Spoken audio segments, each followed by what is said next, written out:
Un virus pas si invincible, des super éruptions en série, une coupure d'internet en Europe, une momie portugaise et des nuages de sable sahariens en France. Bonjour à toutes et à tous, je suis Emma Hollen et bienvenue dans Fil de Science, le podcast Futura où l'on retrace ensemble l'actualité de la semaine. On commence donc avec des nouvelles du coronavirus et une étude qui vient quelque peu chambouler les certitudes que l'on pouvait avoir jusqu'à présent. Depuis le début de la pandémie, il est communément admis que le virus se transmet d'une part par les postillons et d'autre part par le biais des surfaces contaminées. Et en effet, dès les premiers mois, des analyses avaient démontré que le virus pouvait demeurer intact sur des surfaces durant 28 jours. Mais une récente étude parue dans le journal ACS Central Science apporte un nouveau détail crucial à cette information. Les surfaces contaminées ne resteraient contaminantes que l'espace de quelques minutes. En cause, une protéine présente dans nos postillons que les scientifiques appellent mucine. Produite par nos muqueuses, la mucine a pour fonction d'agir comme un lubrifiant et de garantir que celle-ci reste humide, mais elle a également pour rôle de se fixer sur les agents pathogènes pour les empêcher de pénétrer dans nos cellules. Dans le cas du coronavirus, elle s'accroche à la protéine spike qui devient alors incapable de briser l'entrée des cellules. C'est en tout cas ce qu'il se passe en théorie, car bien entendu, si la solution marchait à tous les coups, la pandémie n'aurait jamais défrayé la chronique. Si la mucine est efficace, elle ne l'est jamais autant que dans un milieu où elle a tout le loisir de se coller directement au virus sans être dérangée.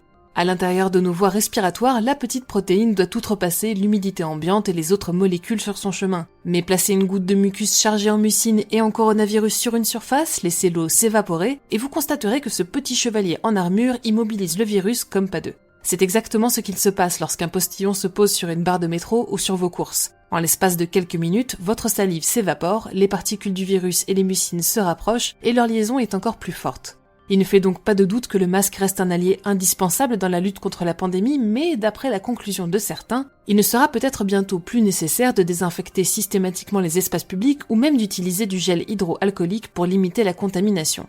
Alors notons que pour leur part, les chercheurs ne se hâtent pas de tirer de telles conclusions et nous vous invitons à suivre leur exemple tant que de plus amples études n'auront pas confirmé ces premiers résultats. Après tout, il serait dommage de se faire encore avoir par l'écart qui peut parfois séparer la théorie de la pratique. La préservation des glaciers n'est pas seulement cruciale pour la survie de notre planète, elle est également nécessaire aux scientifiques qui souhaitent étudier les événements ayant ébranlé le passé de la Terre.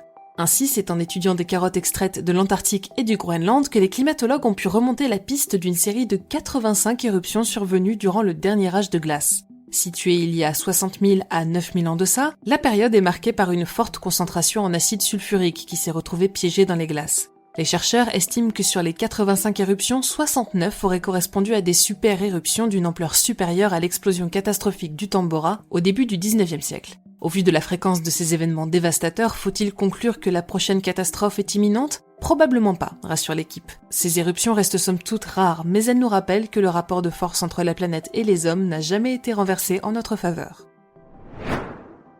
La Russie s'apprêterait-elle à couper Internet en Europe ? C'est en tout cas ce que certains présument.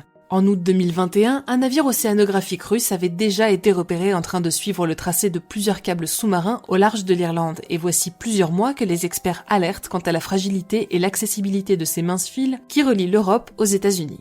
Malgré plusieurs couches de protection, ces câbles ne mesurent que 2 cm d'épaisseur et contiennent des fibres optiques très fines et cassantes. Bien qu'ils soient enterrés au niveau des côtes, il suffit de s'éloigner pour que ceux-ci soient simplement déposés sur le fond marin.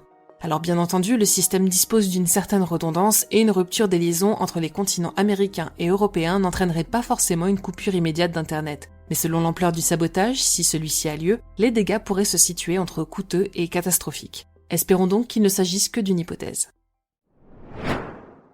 Découverte d'une nouvelle momie au Portugal. Grâce à l'analyse de photographies prises dans des tombes portugaises en 1960 mais jamais développées jusqu'à aujourd'hui, des chercheurs ont pu conclure que l'un des corps capturés par l'archéologue Manuel Farinha dos Santos avait bel et bien été momifié.